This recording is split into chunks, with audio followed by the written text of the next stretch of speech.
Acabamos de analizar la última encuesta de Click Research que habla de los altos niveles de aceptación del presidente Lasso. Estamos hablando de casi un 76%, basado en gran parte al cumplimiento de la oferta de campaña sobre la vacunación. Pero también está entre sus prioridades de campaña la lucha contra la corrupción. Queremos dar la bienvenida en este momento al doctor Germán Rodas, muy conocido por ustedes, coordinador de la Comisión Nacional Anticorrupción, con quien empezamos pidiendo una disculpa porque nos atrasamos en los tiempos. Mil perdones, doctor, realmente hubiéramos querido entrar antes con usted, pero sí se nos fue un poco el tiempo con la primera entrevista. Bienvenido. El tema queda planteado, está dando señales claras Guillermo Lasso en este ámbito de la lucha contra la corrupción y la impunidad en este poco tiempo que está ejerciendo la presidencia. Buenos días, Yolanda, un saludo cordial a usted y a los televidentes. Gracias, muchas gracias. Creo que han corrido ya días importantes para tener una visión todavía general, desde luego, de lo que puede ser la lucha anticorrupción. Más allá del código de ética con el que se inició el ejercicio del gobierno, todavía no hemos visto sino un asunto que me lo voy a referir. Pero respecto del código de ética, déjeme decirle que allí había una serie de recordatorios importantes, eso sí, respecto de la práctica del ejercicio del cargo público, en cuya actividad parecería que mucha gente, no me refiero ahora, sino los gobiernos anteriores, olvidaron totalmente comportamientos de decencia mínima. Y claro, el presidente se preocupó de recordar algunos temas. Interesante, importante, válido, tal vez hasta necesario, no solo para quien ejerce el cargo público, sino para la propia opinión ciudadana. Eso pero es suficiente, me imagino, claro. Por eso yo hablo de señales, ¿no? Porque sí, es una señal el plantear un código de ética a los funcionarios públicos, está muy bien, hay que recordar, pero me imagino yo que es insuficiente. Debe haber otras señales que realmente nos indiquen que estamos hablando en serio en esta lucha contra la corrupción y la impunidad. Concuerdo con usted totalmente. Por eso decía que ese fue un asunto interesante. No es lo trascendente. Porque lo trascendente viene o debe venir casi con la misma prontitud de la vacunación. Y aquello exige que no solamente sea el gobierno como tal, sino que sean las funciones del Estado las que tengan la capacidad de articular ejes transversales que les una entre sí para enfrentar la corrupción. Y entonces allí vienen algunos temas que parecerían pendientes fundamentales. Si alguien desde la Asamblea dice, roben no más, pero háganlo bien. Si alguien desde el gobierno que nos ofreció buscar mecanismos rápidos en esa lucha contra la corrupción y recuperar el recurso, y todavía no se ha avanzado.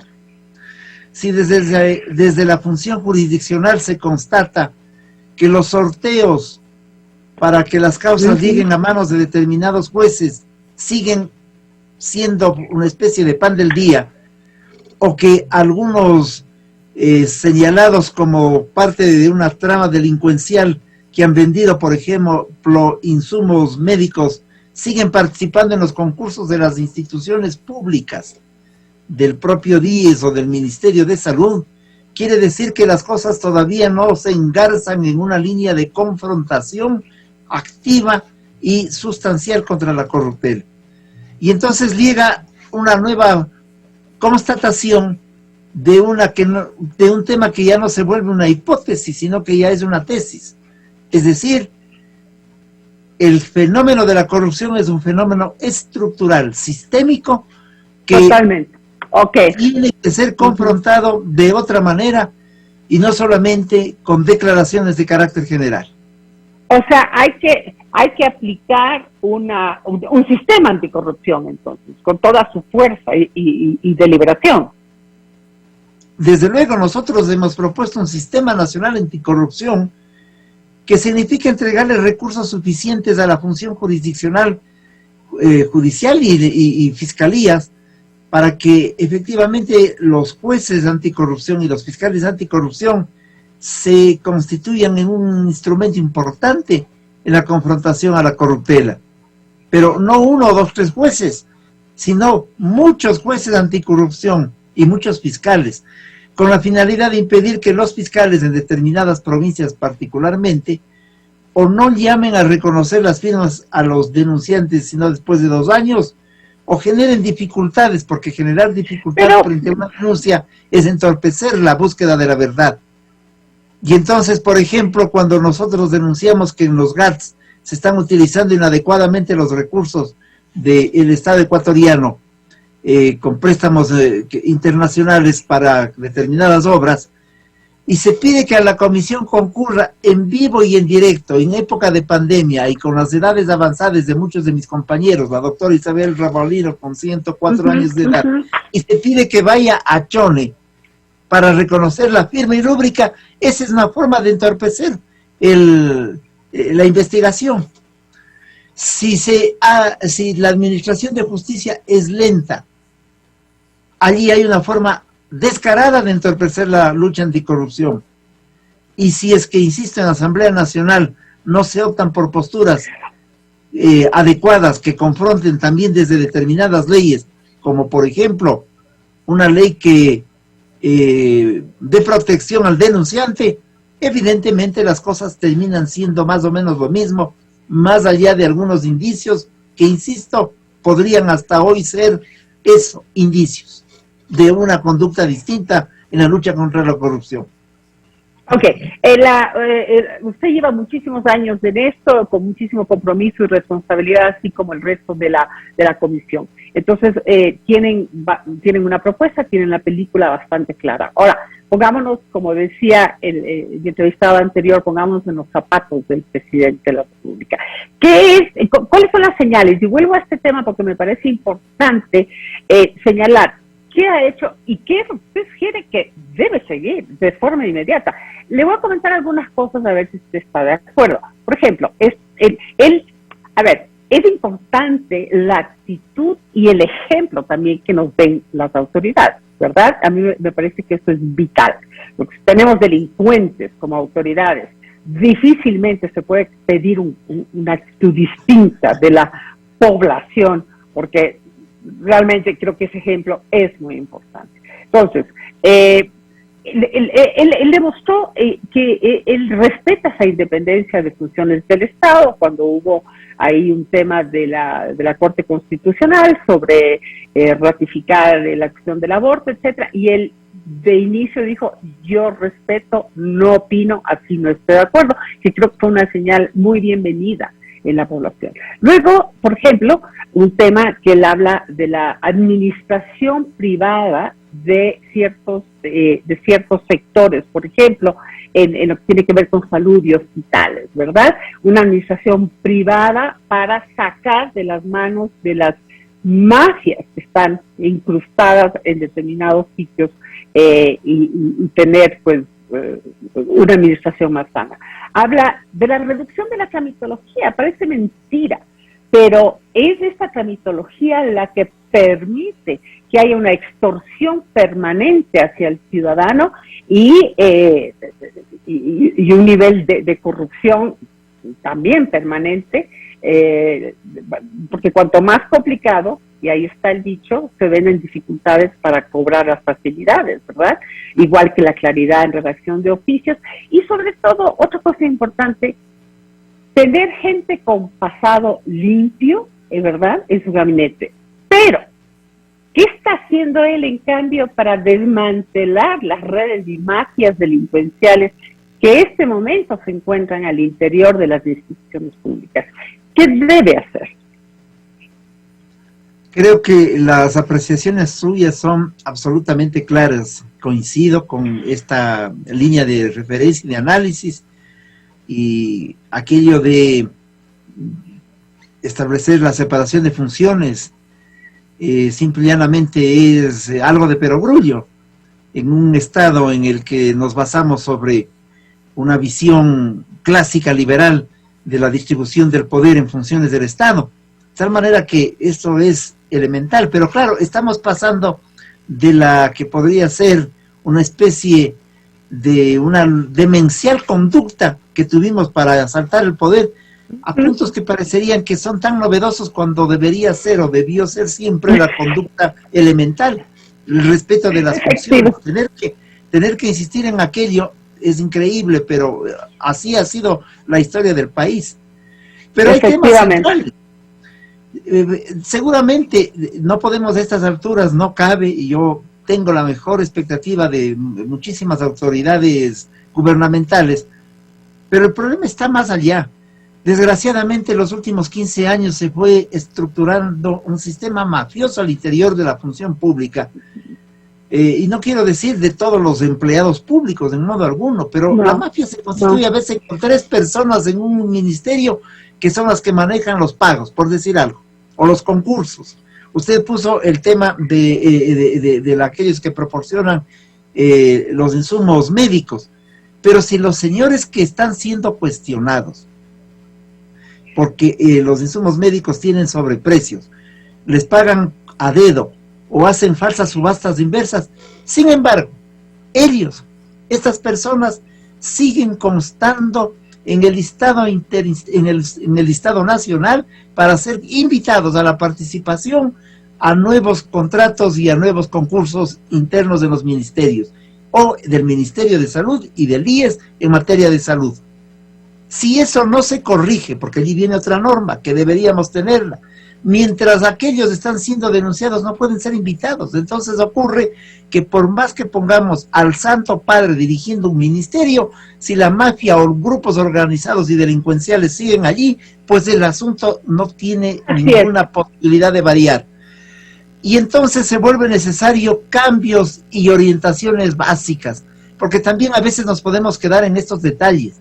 Sin embargo, mi gran pregunta es, ¿cuál es la política que direcciona el gobierno ecuatoriano frente al tema de Brecht, por ejemplo? Frente a ese tema en donde hay 6.500 millones de dólares en juego, que nadie los investiga, ¿cuál es la política del Estado ecuatoriano, del gobierno nacional también, respecto de encontrar esos recursos y de hacer una investigación adecuada? Porque no me digan que la política es traer al tesorero de la cuenta de Odebrecht a que rinda versiones en la Asamblea Nacional. Eso no puede ser. Por el contrario, esa tribuna es un absurdo generar una tribuna para el recaudador de los fondos de Odebrecht. De tal manera usted está hablando de Carlos Poli. Usted está hablando de Carlos Poli, que ustedes emitieron un comunicado en ese sentido. Ajá, en ese sentido emitieron un comunicado. Pero además, perdón, quizás ahorita usted me lleva a un tema que yo tenía previsto preguntarle, porque en ese mismo comunicado que usted habla, dice algo que es sumamente preocupante. Usted dice que no hay como dar cabida a falsos argumentos que podrían esgrimirse a futuro, ¿verdad? Y voy a leerlo, esgrimiendo o señalando que todo lo actuado por las entidades de control, incluso por la Fiscalía, serían ilegales. Por ende, las sanciones en contra de la banda que asaltó al país sería también ilegal. ¿Qué es lo que usted está aquí anunciando? ¿Qué usted ve? ¿Cuál es el peligro que usted ve de este tipo de actuación y a dónde podemos llegar?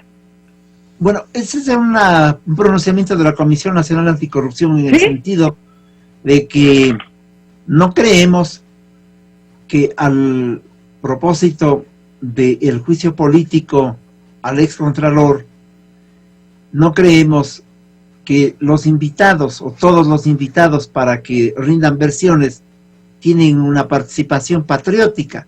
Yo no creo que el recaudador de los fondos para distribuirse en el negociado de Odebrecht concurra al país telemáticamente para darnos un criterio que puede modificar la situación ética del país. Es todo lo contrario.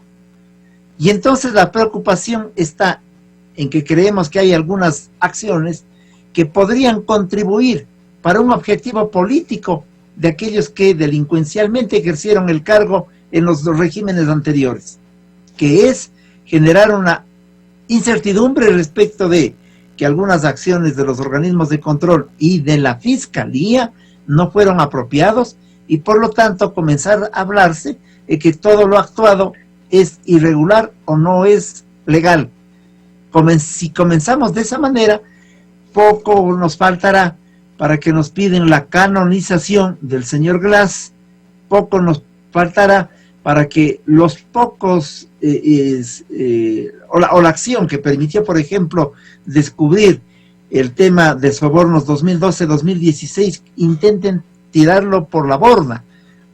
Me parece que es preocupante ese tipo de acciones, porque detrás de ese juicio, cuyos resultados ya creo que todos los conocemos, y este no es un tema de defender o no al anterior contralor, sino que digo que ya en ese contexto, casi están claras las cosas, pueden generarse o abrirse las puertas para que efectivamente haya un comportamiento que favorezca particularmente a los intereses de quienes nos gobernaron de manera irresponsable, irregular y con una altísima dosis de corruptela.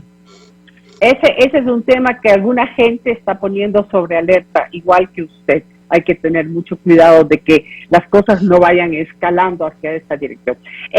Hemos hablado del gobierno y de estas señales, estamos todos de acuerdo que son interesantes, pero como usted bien dice, se requiere una mayor contundencia, ya que el nivel de corrupción, no solamente en las funciones, digamos, de las diferentes funciones del Estado, viene desde hace mucho tiempo y está muy intrincado el tema. Ahora, no solamente el gobierno, ¿qué pasa con la asamblea? Esta asamblea de la cual se tenía mayores esperanzas rápidamente está cayendo frente a los ojos de la población debido a sus actuaciones, entre ellos lo que usted ya mencionó, que tiene que ver con lo pronunciado, lo dicho por Rosa Serra, ¿verdad?, en la provincia de Napo, y que aparentemente hay una tibieza de la asamblea para darle un remedio a esto, o sea, hacer una investigación y luego, pues, lo que salga de la investigación. Y si es necesario una sanción,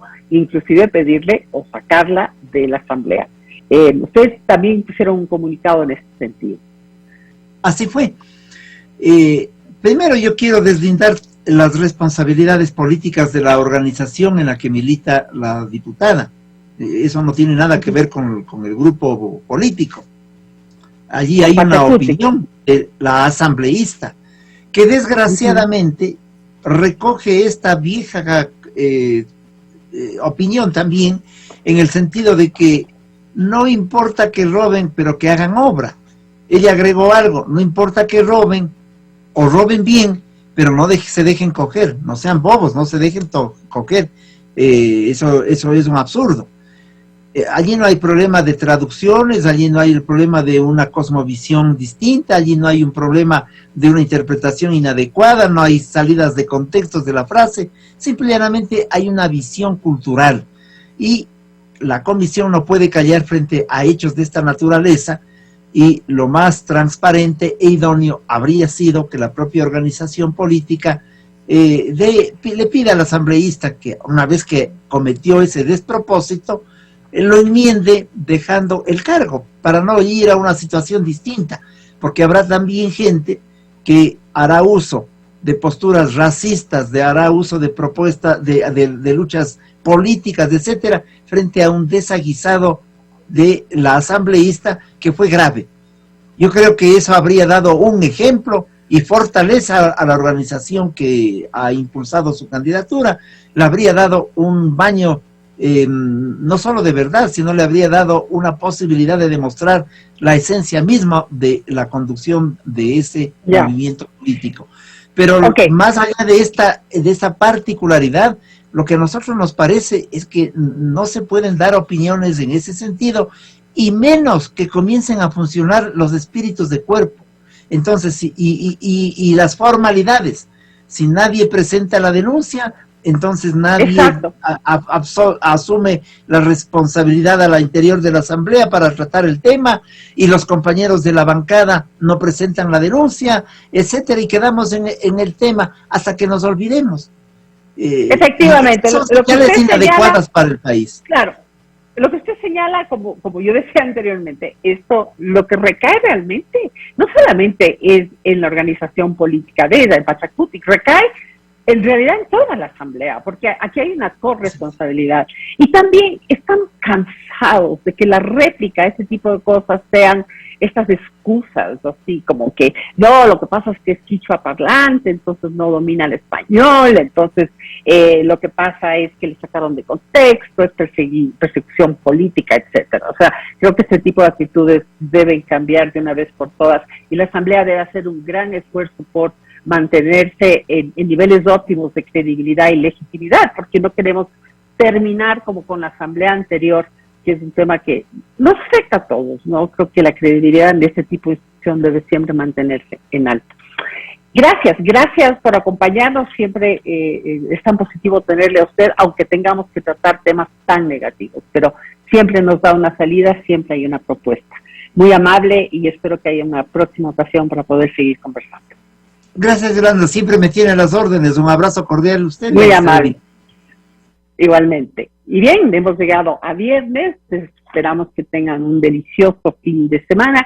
El lunes ya estaremos en un nuevo mes de este segundo semestre del año. Descansen.